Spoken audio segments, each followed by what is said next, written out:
다음에 이제 정치인 사찰이 두 번째 문제입니다. 정치인 사찰은 우영근 사무총장, 최경환 국회의원 이런 분들에 대한 정치인 사찰이 지금 있었다는 겁니다. 그다음 세 번째, 전 정권 인사들에 대한 블랙리스트 작성해서 감찰했다는 겁니다. 이게 환경부에서는 시인했고 산자부와 국토부 문건도 오늘 이제 언론에 다 공개가 됐습니다. 다음으로 문제는 고위공무원이 아닌 하위직 공무원에 대한 사찰도 있었다는 겁니다.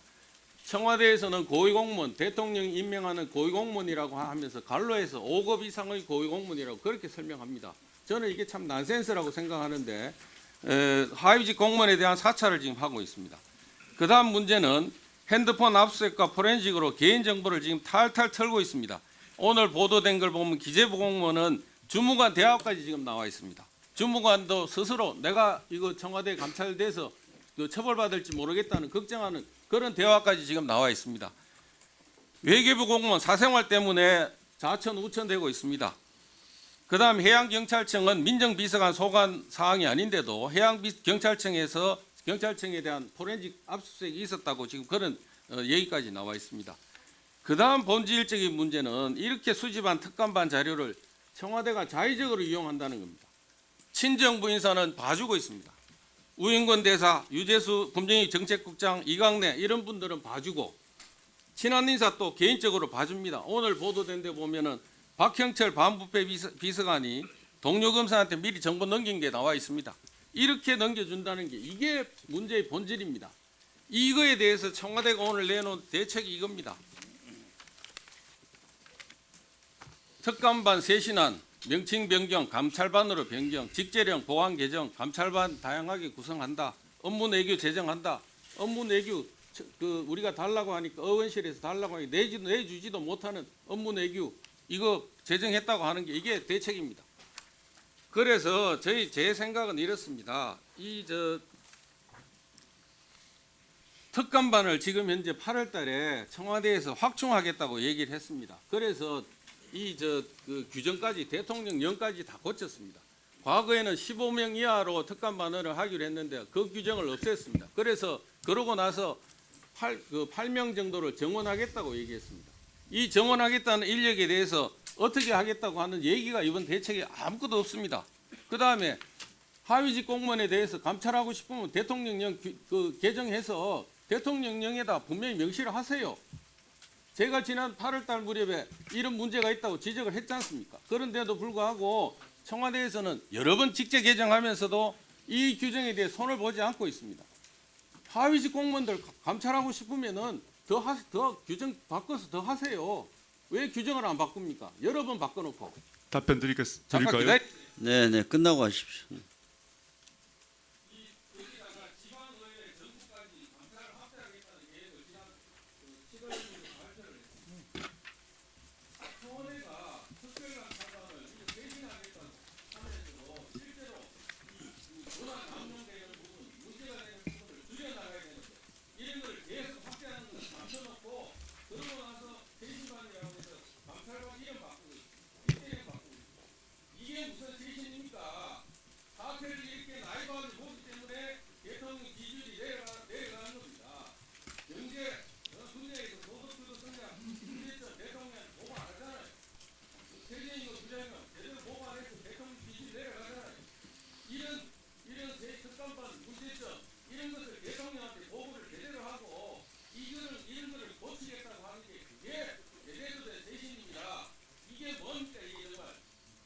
네, 자 이제 우리 곽상도 의원님, 네, 마무리해 주십시오. 그리고 오늘은 사실 이제 굉장히 그 사실관계 또 실체적 진실에 대해서 많은 논란이 있는 사안들이기 때문에 사실 의원님들이 질의하고 또 청와대 측에서 거기에 대해서 소상하게 답변을 해야 그래도 국민들께서 지금 어떤 판단을 하실 수 있을 것 같습니다. 그런데 지금 곽상도 위원님만 하더라도 굉장히 많은 내용을 말씀을 하셨는데 시간을 제가 무제한으로 드릴 수는 없으니까 거기에 대해서 핵심적으로 중요한 것에 대해서 짧게 답변해 주시기 바랍니다. 예, 짧게 답변 드리겠습니다.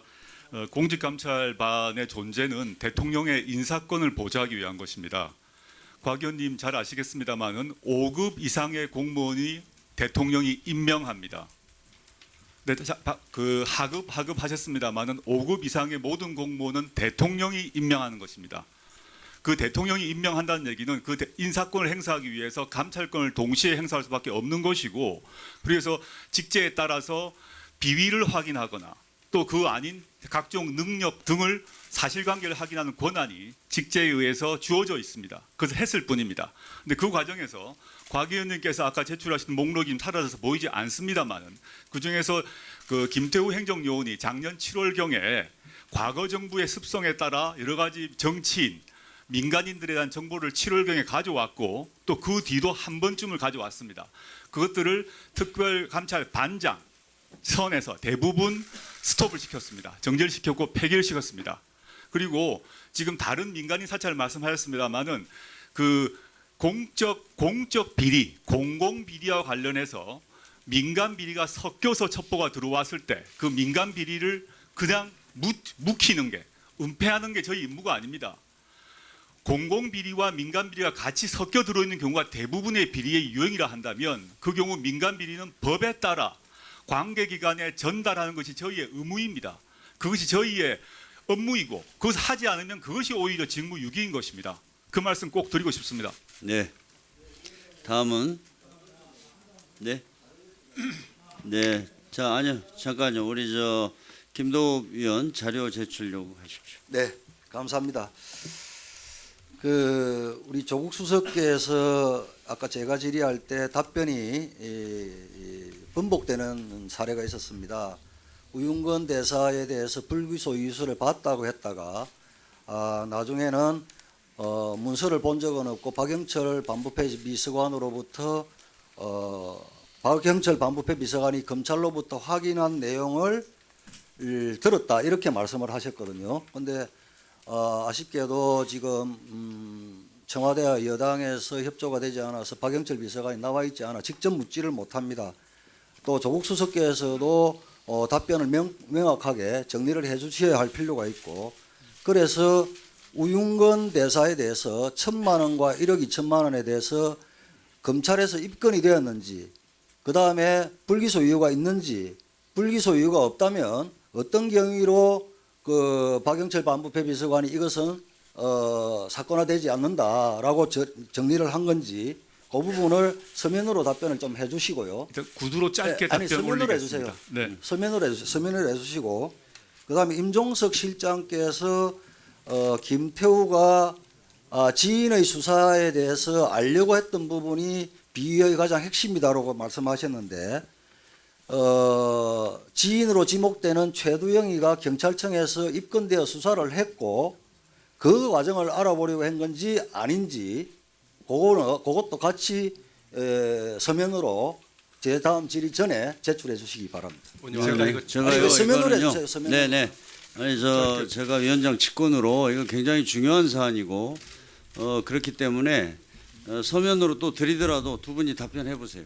예, 지금 제가 번복한 것이 아니라 시기가 다른 것입니다. 그 시점에는 구두로 보고를 받은 것이고요. 최근 사태 이후로 문서로 확인했다는 것이고, 정확히 말씀드리면 물론 박형철 비서관을 통해서 했으면 좋겠습니다만은 말씀대로 제가 아는 진실은 법무부를 통해서 그 사건 내용에 대한 보고를 받았던 것입니다. 법무부를 통해서 박형철 비서관에게, 그 박형철 비서관이 저한테 온 것이고 문서를 그 당시는 보지 못했으나 그 최근 사건 이후에 모든 상황을 총점검하면서 문서로도 최근에 보았다, 이 말씀입니다. 네, 그 내용을요. 다시 한번 서면으로 주시고요. 오후에 제출해드리, 네. 법무부에 서면으로 제출해 주십시오. 제출해드리겠습니다. 상세하게. 네네. 법무부에 저는 네. 파악해서 그 가능하면 공개하도록 하겠습니다. 네. 네. 의원님, 자. 그리고 아까 이 서영교 의원님 그 자료 조출 때도 똑같이 말씀드렸습니다만은 저희가 감찰 내용은 검찰청 감찰본부로 넘겨서 지금 의원님 저희들한테 요청한 자료는 요 대검찰청 감찰 결과 보도 자료로도 충분하지 않을까 그렇게 생각됩니다만 어떤 네. 자료를 추가로 저희들에게 요청하시는지는. 네. 그러면 답변을 이래 했으니까 시간 기회를 주셔야 안 되겠습니까? 아니 마이크를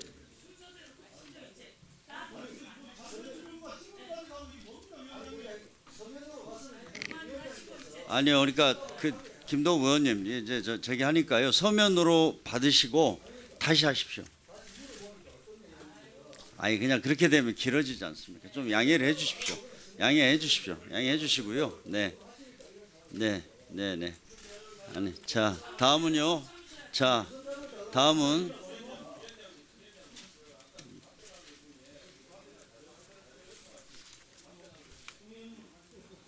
자료 요청만 해주십시오. 네. 자 곽상도 의원 자료 제출 요청하십시오. 예.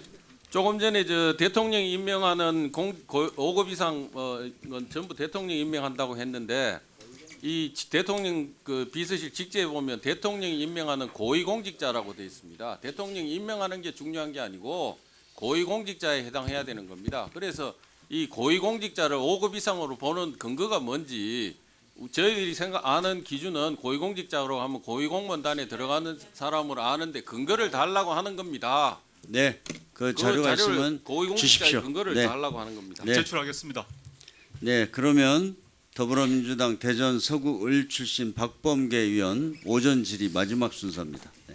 네, 박범계 의원입니다. 별 내용 없어요. 별 내용 없습니다. 자, 김태우의 앙심이냐 양심 고백이냐. 국민 43%가 앙심이다. 양심은 31%에 불과합니다.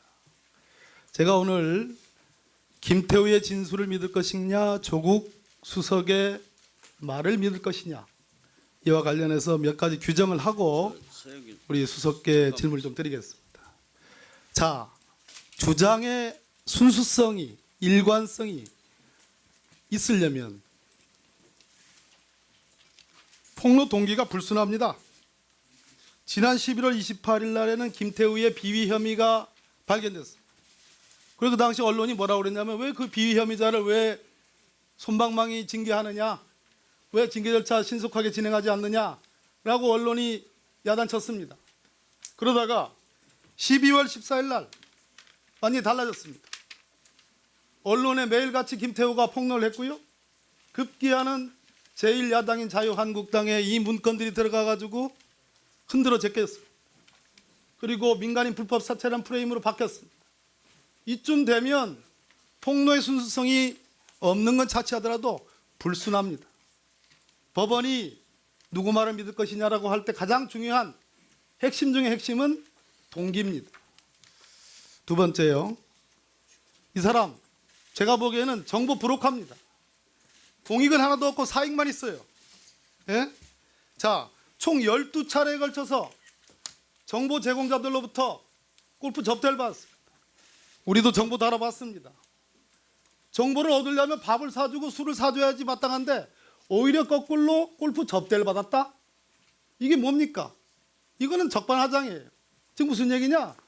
저는 공작을 하려고 했다는 그런 의심을 지울 길이 없습니다. 경찰청 특수수사과 하명대장 내놔라 가서 호통쳤습니다. 최두영이 아까 우리 이철희 의원님이 튼 녹취록에는 딜이 들어가게끔 해야 하는 거야. 딜이 들어가게끔 해야 되는 거야. 딜이 들어가게끔 해야 되는 거야. 더 이상 어떻게 얘기할 수 있겠습니까? 일국의 청와대 특별감찰원으로서 공익은 없고 사익만 남아있어.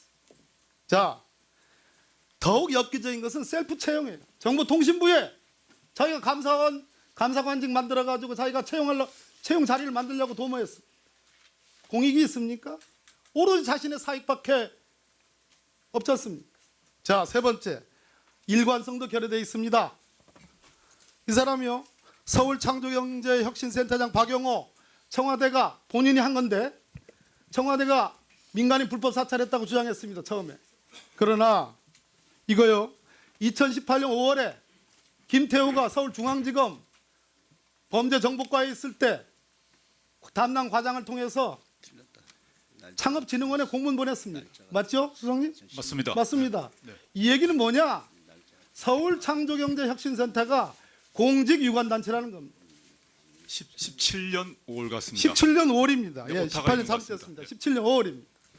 예, 이 얘기는 삼성의 어떠한 내부 비리를 알기 위해서 기재부에 공문 보내는 격과 다른 겁니다. 그런 거 아니겠습니까? 공직 유관단체가 아니고서는 서울중앙지검장이 이걸 보낼 수가 없는 거예요. 실제로 이때 내용들을 보면 자, 이 자료가 왜 일찍 공개가 안 되는지 모르겠습니다. 2017년 12월 30일자 중앙인사혁신처장이 고시한 내용입니다. 그렇죠? 예, 여기에 보면 220번에 서울 창조경제혁신센터가 공직유관단체로 고시되어 있습니다. 내용은 중앙행정기관장의 선임, 임명, 이촉, 선임 등을 위한 승인, 동의, 추천, 제청 단체는 공직유관단체다. 자, 2018년에 창조경제혁신센터 376억 원이라는 국가돈을 받았습니다. 작년에 2017년에 서울 창조경제혁신센터 68억 지원받았습니다. 수석님 맞습니까? 맞습니다. 자, 동기도 불순하고 오로지 공익은 하나도 없고 오로지 사익만 있고 진술의 일관성조차도 없습니다. 이미 서울중앙지검에서 써먹은 정보를 본인이 특검만은 들어가지고 쉰밥으로 가지고 밥상 차린 꼴입니다. 안 그렇습니까? 예. 이 사람의 말을 믿을 국민이 누가 있겠습니까? 자, 수석님께 여쭙니다.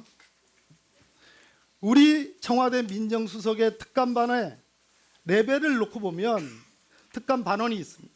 그 위에 누가 있습니까? 데스크가 있습니다. 데스크는 소위 행정관이죠? 네, 그렇습니다. 5급입니까? 예, 그렇습니다. 그렇죠? 네. 그 위에 특감반장이 있습니다. 예, 이인걸 특감반장이 있습니다. 네, 검사 출신이고 변호사직을 하다가 특채돼서 들어왔습니다. 맞습니다. 맞습니까? 네. 자, 그 위에 누가 있습니까? 박형철 반부패 비서관이 있습니다. 박형철이 누굽니까? 박근혜 국정농단 사건 때 현재 서울중앙지검장을 하고 있는 윤석열 지검장과 함께 그 엄혹한 수사 조건 속에서도 마침내 그 국정원 댓글 사건 원세훈 실형 가가지고 지금 감옥에 가 있는 그 원세훈 사건을 밝힌 사람입니다. 맞습니다. 그 사람이 본인이 그 댓글 수사에 참여했던 검사로서 정말 이 김태우의 이 말도 안 되는 이것을 묵인하고 지시하고 그랬을 가능성이 있다고 생각하십니까? 전혀 없다고 생각합니다. 불가능한 얘기입니다. 박형철 비서관 위에 누가 있습니까? 제가 있습니다. 제가 누굽니까? 네, 조국입니다. 예, 제가 누굽니까? 민정수석 조국입니다. 제가 누굽니까? 민정수석 조국입니다. 맞습니다. 네. 조국 민정수석이 오직 할 일이 없으면 사법개혁하고 검찰개혁하는 것만으로 시간이 부족한데 문재인 대통령께서 그렇게 강조하는 공수처 설치하고 검경수사권 조정하고 지방자치경찰제 해야 되는데 법원행정처 폐지해야 되고 그래야 되는데 오직 할 일 없으면 일개 특감만은 내리고 지시하고 보고하고 묵인하고 그럴 시간, 그럴 결의, 그런 결 있었습니까? 전혀 없었습니다. 마지막으로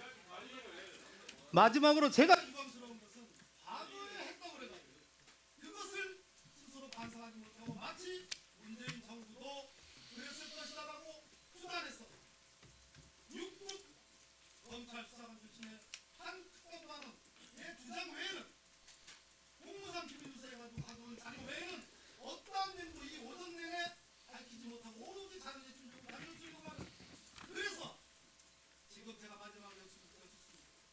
대한민국 청와대 싱크탱크 안에 청와대 민정수석실 제대로 돌아가고 있습니다. 특감관 제대로 돌아가고 있습니까? 어떻습니까? 질책 진지하게 받아들이고 앞으로 더 열심히 하겠습니다. 네, 수고하셨습니다. 그러면 효율적인 의사 진행을 위해서 잠시 정회하였다가 오후 2시 30분에 회의를 속개하도록 하겠습니다. 정회를 선포합니다.